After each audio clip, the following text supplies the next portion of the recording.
لا اجد ریح یوسف لولا ان تفندون۔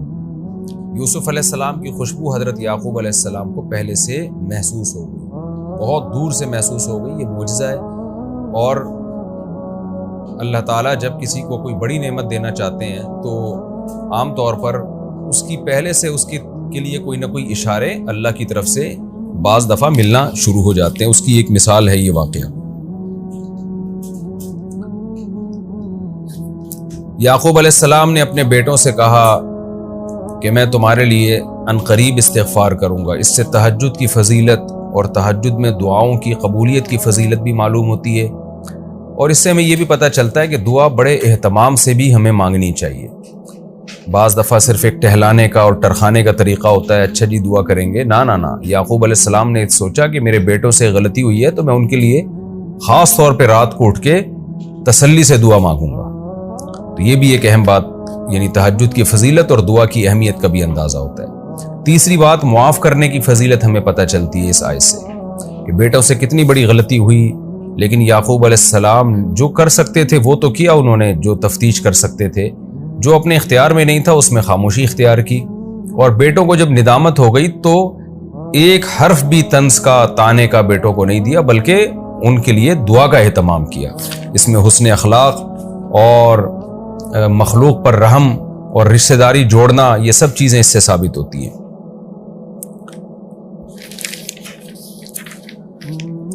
حضرت یوسف علیہ السلام کا فلما دخلوا علی یوسف آوی الیہ ابویہ، یوسف علیہ السلام اپنے والدین کو ریسیو کرنے کے لیے شہر سے باہر نکلے۔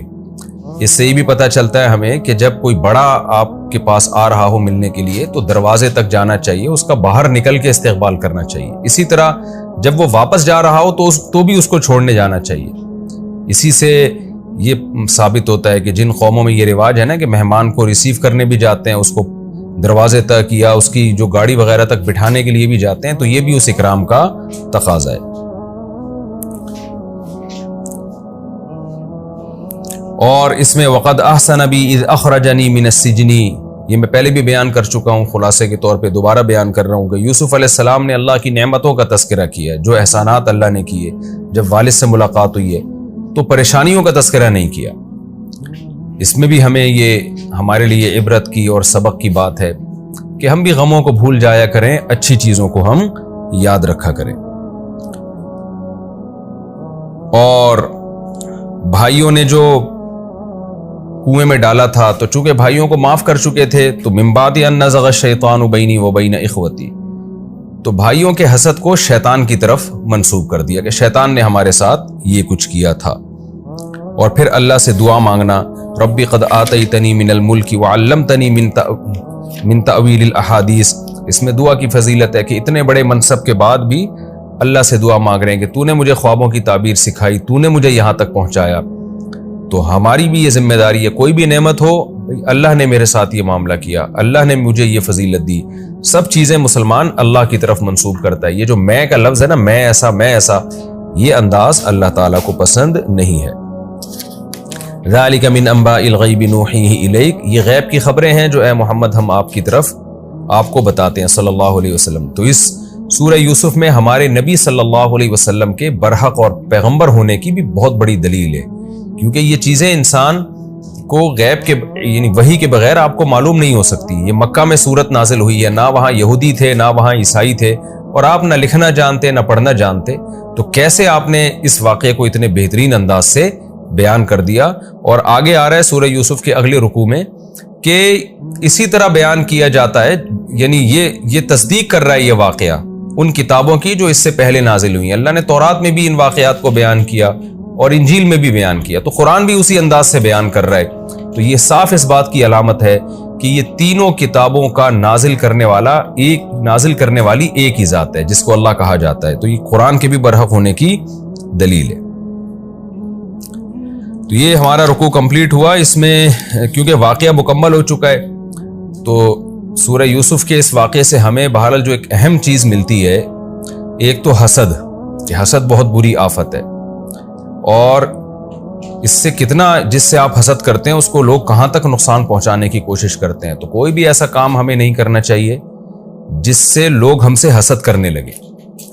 کیسے حسد کریں گے؟ آپ اپنی تعریفیں لوگوں کے سامنے، اپنی نعمتیں کھول کھول کے لوگوں کے سامنے بیان کرنا شروع کر دیں تو محبت والے لوگوں کو تو خوشی ہوگی، حسد والے لوگ اور زیادہ جلیں گے اور آپ کو نقصان پہنچانے کی کوشش کریں گے۔ یہ بھی اہتمام ہمیں کرنا چاہیے، اور سورہ فلق سورہ ناس کا اہتمام کرنا چاہیے، دعائیں پڑھنی چاہیے۔ مناجات مقبولہ دعاؤں کی ایک کتاب ہے، حضرت مولانا اشرف علی تھانوی رحمہ اللہ تعالیٰ نے قرآن اور حدیث سے تمام دعائیں جتنی ہو سکتی تھیں وہ جمع کر لی ہیں، اور مناجات مقبولہ کے نام سے ایک چھوٹے سے اس کو ایک کتابچے میں شائع کیا ہے، اور اس کو 7 حصوں میں ڈیوائیڈ کر دیا ہے۔ تو ہفتے کے دن، اتوار کے دن، پیر، منگل، بدھ، جمعرات، جمعہ، تو وہ 7 روزانہ ایک منزل پڑھ لیا کریں، ان دعاؤں کی مانگ لیا کریں۔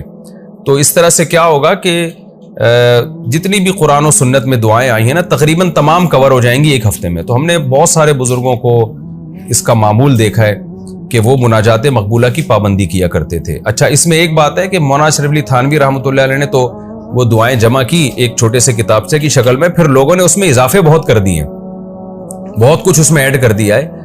تو جو ایڈیشن ہے وہ مولانا شرف علی تھانوی رحمۃ اللہ علیہ کے کھاتے میں نہ ڈالی جائے۔ انہوں نے تو جو کام ایک کرنا تھا وہ کر دیا مناجات مقبولہ کے نام سے، وہ ساری وہ قرآن اور حدیث کی دعائیں ہیں، تو وہ بہت اس سے فائدہ ہوتا ہے۔ اس ترجمے والی بھی وہ ملتی ہے تو وہ لازمی رکھا کریں، اس میں تمام وظائف جتنے بھی نظر سے بچنے کے اور آسیب سے بچنے کے اور شیاطین وغیرہ سے بچنے کے اور دین اور دنیا کی ترقی کی، اولاد کی، ہر طرح کی دعائیں اس میں آ گئی ہیں، تو اس کا اہتمام کرنا چاہیے۔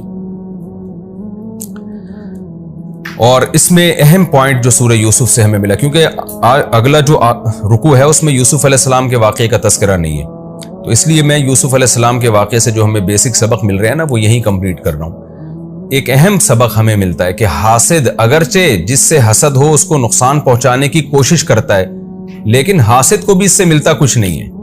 جیسے یوسف علیہ السلام کے بھائیوں نے کتنی کوشش کی، نتیجہ کیا نکلا؟ نتیجہ تو یہی نکلا کہ آخر میں انہی کو اعتراف کرنا پڑا۔ تو اس سے پتہ چلتا ہے کہ بھئی ہمیں بھی اگر کسی سے حسد ہے تو ہم اس کی مخالفت نہ کریں، اس کو نقصان پہنچانے کی کوشش نہ کریں، بلکہ اپنی بیماری کے علاج کی کوشش کریں۔ تو حسد کی بیماری کا جو علاج ہے اس میں 2 چیزیں بہت امپورٹنٹ ہیں۔ سب سے پہلے تقدیر کا عقیدہ، انسان یہ سوچے کہ اللہ نے اگر سامنے والے کو، میرے بھائی کو یا میرے کلاس فیلو کو یا میرے کلیگ کو، عام طور پر کلیگ سے تو اتنا یہ معاملات نہیں ہوتے، جو آپ کے لیول کا ہوتا ہے اس سے انسان کو زیادہ حسد ہوتا ہے۔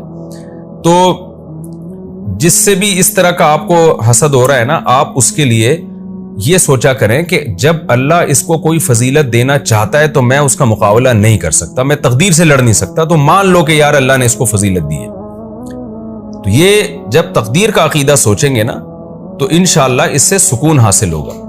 دیکھیں نبی صلی اللہ علیہ وسلم کو اللہ نے نبوت دی، عرب کے سردار لوگ یہ کہتے رہ گئے کہ ایک یتیم کو اور ایک مسکین اور غریب کو اتنا بڑا عہدہ کیسے مل گیا، ہم بڑے بڑے سردار لوگ ہیں۔ اسی حسد میں ہی برباد کر دی انہوں نے اپنی زندگی۔ لیکن جو صحابہ آپ پر ایمان لے کر آئے انہوں نے کیا سوچا کہ بھئی اللہ کا فضل ہے، اللہ اگر کسی کو نوازنا چاہے، ختم الرسل بنانا چاہے، خاتم الانبیاء بنانا چاہے اور فضیلت دینا چاہے تو اللہ پہ کون پابندی لگا سکتا ہے؟ قرآن نے بھی یہی جواب دیا کہ اہم یقسمون رحمت ربک، اللہ کی جو رحمت ہے، نبوت ہے، وہ میں تم سے پوچھ کے تقسیم کروں گا، تو میری مرضی میں جس کو نبی بناؤں۔ ایسے ہی اللہ نے آپ کے کسی دوست کو، کسی بھائی کو یا کسی بھی ریلیٹو کو کوئی فضیلت دے دی تو آپ یہ سوچیں کہ بھائی اللہ نے دی ہے تو اللہ سے کون لڑ سکتا ہے، تو مان لو بھائی۔ تو یہ سوچنے سے حسد کے اثرات آہستہ آہستہ ختم ہو جاتے ہیں۔ دوسرا، اس کی تعریف کرنی چاہیے جس سے آپ کو حسد ہو، کیونکہ حسد جو ہے نا یہ ایسی بیماری ہے، یہ بیماری چاہتی ہے کہ آپ اس کی برائی کریں جس سے آپ کو حسد ہے۔ اگر آپ اس کے اگینسٹ چلنا شروع ہو گئے، آپ نے لوگوں میں اس کی تعریف کرنا شروع کر دی، تو حسد کے جراثیم جو ہیں آہستہ آہستہ مرنا شروع ہو جاتی ہیں۔ یہ اینٹی بائیوٹک ہے، یہ بالکل یہ علاج بھی ضد ہے۔ تو جس سے حسد ہو، جیلسی ہو، تو اس کے بارے میں اور تعریف کر دیا کریں کہ یار وہ ماشاءاللہ بڑا اچھا ہے، بڑا اللہ نے پیسہ بھی دیا اس کو، اور ماشاءاللہ بڑا اسٹیبل ہو گیا، بہت خوبصورت ہے۔ جس صفت سے بھی حسد ہو رہا ہے نا، خوبصورتی کی وجہ سے ہو رہا ہے تو خوبصورتی کی تعریف کریں، اس کی دولت کو دیکھ کے جل رہے ہیں تو دولت کی تعریف کریں، اس کی شہرت کو دیکھ کے جلن ہو رہی ہے تو اس کی شہرت کی تعریف کریں۔ تو جب آپ جس سے آپ کو حسد ہے اس کی تعریف کریں گے تو تکلیف تو آپ کو ہوگی، لیکن آہستہ آہستہ اس حسد کے اثرات ختم ہو جائیں گے، اور اس کے لیے دعا بھی کرنی چاہیے۔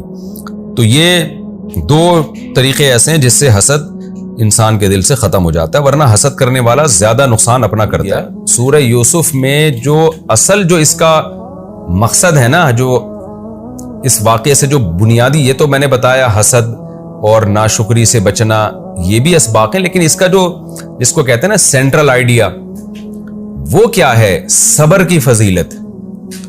یوسف علیہ السلام نے بھی صبر کیا اور یعقوب علیہ السلام نے بھی صبر کیا۔ یہ صبر کی فضیلت اس پوری سورت سے ہمیں جو مین سبق ملتا ہے وہ ہے صبر کی فضیلت، کہ کیسا صبر کیا اور اس کا انجام پھر کتنا اچھا ہوا۔ وہ شاعر نے کہا ہے نا، صبر مثل اسمہ مر مذاقتہ لیکن عواقبہ احلی من العسل۔